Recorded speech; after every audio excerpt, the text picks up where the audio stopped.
नमस्कार दोस्तों, मैं दिलीप कुमार।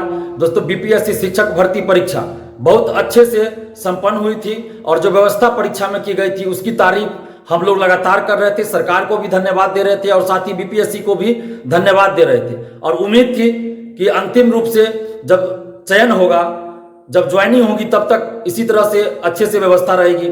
लेकिन जब रिजल्ट प्रकाशित हुआ उसके बाद कई तरह की अनियमितताओं की बातें सामने आ रही है। सैकड़ों अभ्यर्थी हमें फोन करके बता रहे हैं, अपनी समस्या बता रहे हैं कि रिजल्ट के बाद कई तरह की अनियमितताएं सामने आ रही है। काउंसलिंग में भी कई तरह की अनियमितताएं सामने आ रही है। बीपीएससी ने जब विज्ञापन निकाला था उस समय यह स्पष्ट रूप से कहा गया था, विज्ञापन में भी इस बात का जिक्र है कि एक अभ्यर्थी का एक ही जगह रिजल्ट रहेगा, लेकिन अभी एक ही अभ्यर्थी का दो तीन जगह रिजल्ट हो गया। इसके चलते हजारों सीट खाली रह जाएगा, क्योंकि एक अभ्यर्थी एक ही जगह सिलेक्ट होगा, एक ही जगह ज्वाइन करेगा।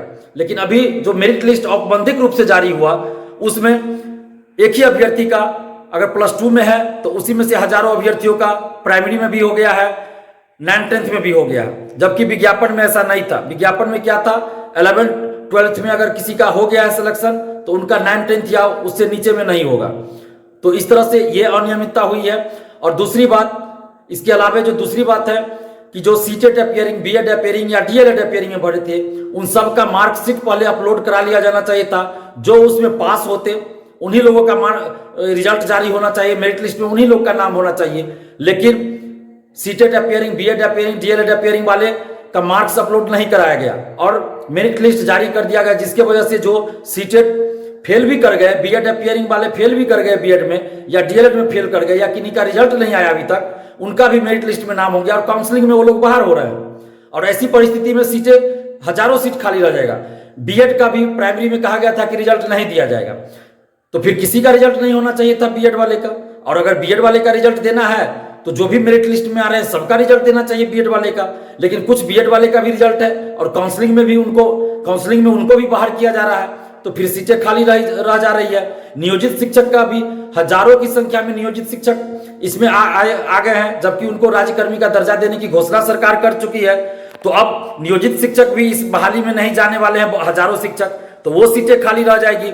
और कंप्यूटर साइंस का जो रिजल्ट आया उसमें भी बहुत सारी अनियमितताओं की बातें सामने आ रही है। जब STET 2019 में हुआ या उससे पहले 11 में हुआ तो उसमें बिहार से बाहर के लोग STET में शामिल नहीं हुए थे। तो फिर बिहार से बाहर के लोग, जब ये विज्ञापन आया शिक्षक भर्ती का, तो उसमें STET अपियरिंग में फॉर्म भरने का भी कोई ऑप्शन नहीं था। जो STET पास थे वही फॉर्म भर सकते थे।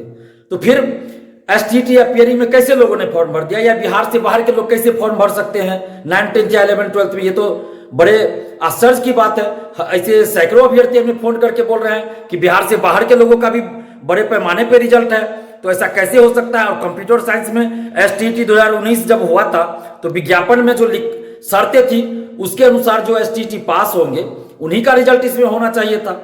लेकिन किसी भी तरह का फिल्टर नहीं किया गया, किसी भी तरह से डॉक्यूमेंट्स का जांच नहीं किया गया और सिर्फ मेरिट लिस्ट ऐसे जो बीपीएससी में जो शामिल हुए वो फर्जी तरीके से शामिल हुए या कैसे हुए इसकी कोई जांच नहीं हुई और मेरिट लिस्ट जारी कर दिया गया। और इस कारण अब हजारों सीट खाली रह जाएगा।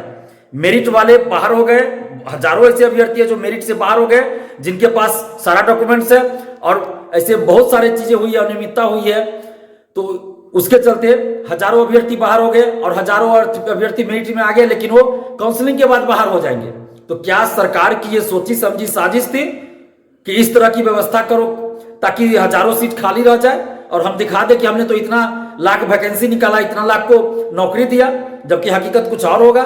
तो यहाँ पे सबसे बड़ी बात यह है कि जितने सीटों पे आपने वैकेंसी निकाली उतने सीटों पे एक तो आपने मेरिट लिस्ट जारी नहीं किया, उसके बाद 1,22,000 का भी अगर मेरिट जारी हुआ है तो उसमें भी कई अनियमितताएं हैं और उसमें भी सीटें खाली रह जाएगी। हजारों अभ्यर्थी, 30-35 हजार से ज्यादा मुझे लगता है कि सीटें खाली रह जाएगी।